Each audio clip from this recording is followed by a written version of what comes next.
Sega Does What Nintendo also did, but here they do it earlier and better. It's Segaiden episode 43. Let's have one of your smokes. It's an unhealthy habit I don't encourage in others, son.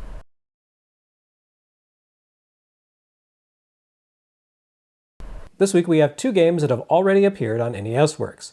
But in this case, both of these games appeared on Master System before the NES, and in both cases, especially with Ghostbusters, both put in a much better showing on Sega System. The vast majority of American kids who experienced Ghostbusters back in the day without having access to home computers, that is to say a sizable percentage of them, know Ghostbusters from its NES conversion, which Bits Laboratory developed for Activision. That's a shame because that version ranks among the absolute worst of them. With its drawn-out driving sequences, superfluous new fuel mechanic, patchy graphics, poor controls, and nebulous goals, Ghostbusters for NES makes an absolute hash of David Crane's Commodore 64 classic. The Master System version, which hit American retail nearly a year and a half earlier than that Nintendo-licensed botch job, absolutely embarrasses it in every imaginable way. Hewing far closer to the original computer release, Ghostbusters for Master System presents a leaner, more cohesive experience. Fittingly for a Sega release, its gameplay loop has a punchy, arcade-like sensibility to it. You can complete Ghostbusters in a breezy 10 or 15 minutes, but that can prove to be a difficult task. And even once you do complete the game, it offers replay incentive, thanks to the wealth of upgrade and customization options that you can use as you go about cleaning up the town. Compared to the splotchy-looking NES version, Ghostbusters for Master System practically looks like a next-generation game. The graphics have a crisp, colorful quality, and everything appears more solid and visually defined. The ghosts you need to capture appear in more varied forms, and the city map that you navigate comparatively bursts with life as Lewis and Dana, or is that Vince Clortho and Zool, wander the streets. Once the city's collective PK energy meter climbs high enough, the four ghosts converging on the Zool building will periodically join together to form the Stay Puft Marshmallow Man and smash up a random skyscraper. Even little details abound. When you begin the game and load up your choice of vehicle with tools and traps, the shop menu interface consists of a little guy in a forklift moving gear into your repurposed hearse. What in the world could account for the Master System version's unabashed superiority over the NES game? The answer will not surprise anyone who has been with the series since the SG-1000 days. Compile. So far as I'm aware, every Master System title up to this point has come about as a result of internal Sega development via one of its internal divisions. With Ghostbusters, we have a game licensed from an external publisher, Activision, and developed by an external developer, Compile, before being released back into the world as a first-party Sega release. This first-party only practice would become a liability for Sega in the very near future, but here and now in May 1987, it seems to be working just fine. Compile makes a natural fit for Master System development, having cut their teeth on MSX and SG-1000, two platforms with largely identical architecture to one another, and which Sega built on for the Master System. The same technical prowess Compile honed on those older systems transfers neatly to the SG-1000's successor.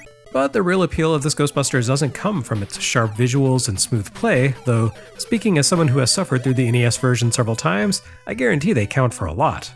Rather, it's this version's fidelity to the C64 title. David Crane designed Ghostbusters as a simplified simulation title in which the players set out to establish a Ghostbusters franchise and protect New York City with the aim of earning enough money to enter the Zool building once the city's PK meter maxes out. The Master System offers all the options and all the mechanics of the C64 original, but with nicer visuals and a handful of thoughtful minor tweaks. For example, certain costs have been rebalanced to make big purchases more reasonable for players. So the most expensive vehicle option costs $3,000 less here than in the Commodore game.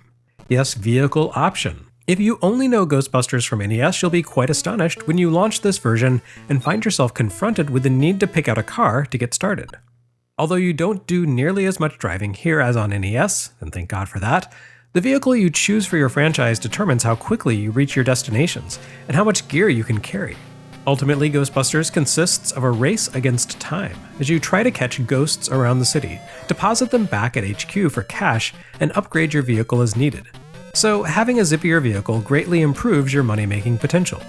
The gear slots on each vehicle make a difference as well, since all the tools you need for capturing ghosts count against your car's encumbrance. The slow, cheap, basic car can only hold a few items, which greatly limits your versatility and can be a big drawback in the late game once Stay Puft begins manifesting around the city. Ghostbusters embodies the principle that you need to spend money to make money. The more you invest into your gear, the further away you move from reaching the cash threshold required to take on the Zool building. But the better your gear and the more effective your exploitation of it, the more quickly you make back your investment. So even though Ghostbusters offers a fairly small sandbox in which to play, it gives you a lot of different ways to go about playing. You begin the game with $10,000, which is the same amount you need to hold in order to take on Zool. Since you can't actually travel to the Zool building without a car, which costs $2,000 at a minimum, you immediately begin the game with a financial shortfall that you need to make back. Kind of like real business, except that if you fail, you get to start over and try again. And if you fail with a lot of money in the bank, you get a password that lets you start over while keeping all the cash you've earned, which actually is like real business now that I think about it. You can immediately equip your car with gadgets, which cost more money, but also represent an essential part of the game economy. These tools provide a variety of different enhancements that allow you to make cash, or in some cases, avoid hemorrhaging cash. At the most basic level, you have ghost catching gear. When you enter a haunted building, your team of busters can lay down a trap, snag ghosts with their proton pack stream, and draw the ghosts into the trap, which they can exchange for cash and empty out back at HQ. You can invest in longer-lasting beams, more powerful traps, and even a vacuum device for your car that allows you to snag free roaming poltergeists during the driving sequences. And how do you know when a building is haunted? Well, you need to invest in the detection class of tools, which includes devices that highlight infested buildings on the map or notify you of imminent Stay Puft attack. You can also purchase preventative tools, such as Ghost Bait, which will prevent a Stay Puft smash-up by pulling in all the active ghosts. If the Marshmallow Man smashes a building, you lose thousands of dollars, but if you nullify his manifestation, you instead earn thousands, making this one of the most important basic elements in your bag of tricks. You can slow ghosts or even obstruct their movement on the map to prevent their convergence on the Zool building. All of these options have value, but all of them cost money, and ultimately, Ghostbusters demands tactical trade-offs. Which approach will make you the most money with the least amount of risk in the shortest amount of time? If you do manage to earn all the money required to enter the Zool building, you have to dodge the Marshmallow Man, enter the building, climb the stairs, and reach the roof while avoiding ghosts. Rather than dragging all three of your busters together in an impossible-to-manage chain of idiots while ghosts slowly sap your life, the climb plays out with a single buster scurrying along while blasting ghosts that appear and which attack by flying close or tossing dishes. If you manage to avoid these single-hit kills, you then face off against Gorza, in a fast-paced shooting sequence in which you need to dodge enemy beams and fireballs while blasting Gozer with your proton pack. This is also a one-hit kill situation, and you have as many lives as you do Ghostbusters that didn't fall to Stay Puft or while making the climb. All in all, a marvelously rendered interpretation of a PC classic. Between its fidelity to the source material, rebalancing changes, and technical improvements, Ghostbusters for Master System may well be the definitive take on this game. Certainly, it towers over any other console's interpretation, slamming the competition to the ground, like Stay Puft smashing over a building, or something. The end of 1986 saw the arrival of Alex Kidd in Miracle World on Master System, the game many people point to as Sega's answer to Super Mario Bros. But now, here in the middle of 1987, we have Sega's actual answer to Super Mario Bros. In Weston's Wonder Boy. As with Ghostbusters, Wonder Boy would show up on NES more than a year later. In this case, the Nintendo release happened incognito, as Hudson's Adventure Island, and the NES port didn't suffer nearly so much in conversion as Ghostbusters did. Although Wonder Boy looks nicer than Adventure Island, Hudson added a few little bonuses and extras for their release. So ultimately, I'd call the two conversions a wash. And technically, Adventure Island beat Mark III's Wonder Boy to the punch in Japan by half a year, arriving in September 1986, although it did take an additional 2 years to ship in the States. No, Adventure Island on Famicom shipped the same month as a totally different interpretation of Wonder Boy, the SG-1000 release, which pushed that poor little console so hard into the next generation of game design that you can practically hear the CPU wheezing with exertion from the moment you press the start button. Brave an attempt as Wonder Boy on SG-1000 may have been to put that console on even footing with the Ascendant Famicom, it didn't compare well to Hudson's release. With choppy per-tile scrolling, shrill audio, clumsy controls, critical missing power-ups, and a mere 5 levels versus the other game's 32, it showcased both the potential and the limitations of the SG-1000. This version of Wonder Boy shipped in Japan half a year later, in March 1987, with a US release following soon after. That made this the first console release of the game in America for any platform, and it set a high bar. But since the game had already shipped in Japan for 2 other consoles by the time the Mark III version launched, Sega differentiated this cartridge by giving it a new name, Super Wonder Boy. Although it doesn't offer anything new over Wonder Boy's original arcade release to justify this Super designation, it certainly does improve on the SG-1000 MyCard that preceded it. Developer Escape, aka Westone, created Wonder Boy for Sega's System 1 arcade board. And while the Master System hardware didn't quite match that spec in terms of features or power, it ultimately comes close enough to offer a convincing home experience.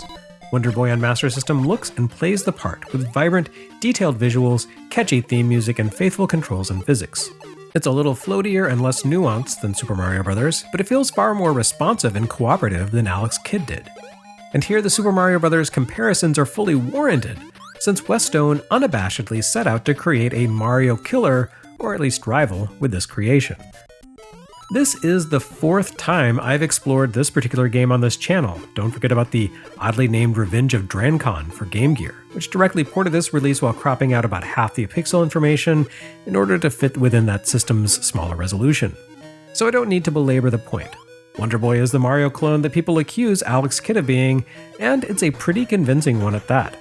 Although it lacks some of the interesting secrets and alternate pathing of Super Mario Bros., it also introduces fun extras like the skateboard that turns the action into an auto-scroller, sloped surfaces to traverse, and the incorporation of collectible items, fruit, not as a bonus to grant extra lives, but rather as a necessity to avoid losing a life. It's Super Mario with a hand constantly pressing at your back, the threat of death urgently pushing you along at every moment. Protagonist Tom Tom traverses the land, delves into underground spaces, and skitters across watery expanses in search of fruit, bonus items, and whatever meager power-ups he can get his hands on. Every 4 stages, he fights an effigy of the final boss, and in the end, he rescues a pretty lady. The funny thing is that the series would subsequently go in more of an Alex Kidd direction than Mario. While Nintendo's franchise would remain at its core a pure action platforming concern, Wonder Boy would instead adopt an action RPG stance, beginning with the next game and culminating with the Master System's crown jewel, Wonder Boy 3: The Dragon's Trap. Here though, Wonder Boy offers unadulterated action, even more so than the arcade game, which included an RPG-like status bar to indicate Tom Tom's current weapon, a detail lost in order to accommodate the console's reduced vertical resolution. But whatever, it plays great, and it gives the Master System a world-class platformer that combines hard-as-hell design with the responsive controls and fluid gameplay. Unfortunately, I would say this also marks the end of Master System's early run as a proper challenger to the NES for dominance of the US console market. A variety of factors, some of which were Sega's fault, some of which fell well outside the company's control, would cause the Master System to fall behind Nintendo's system in the US, never to catch up again. But honestly, it's been a great run so far, with the first half of 1987 seeing banger after banger. And there's still plenty of great stuff to come, just not as much as there would be on NES.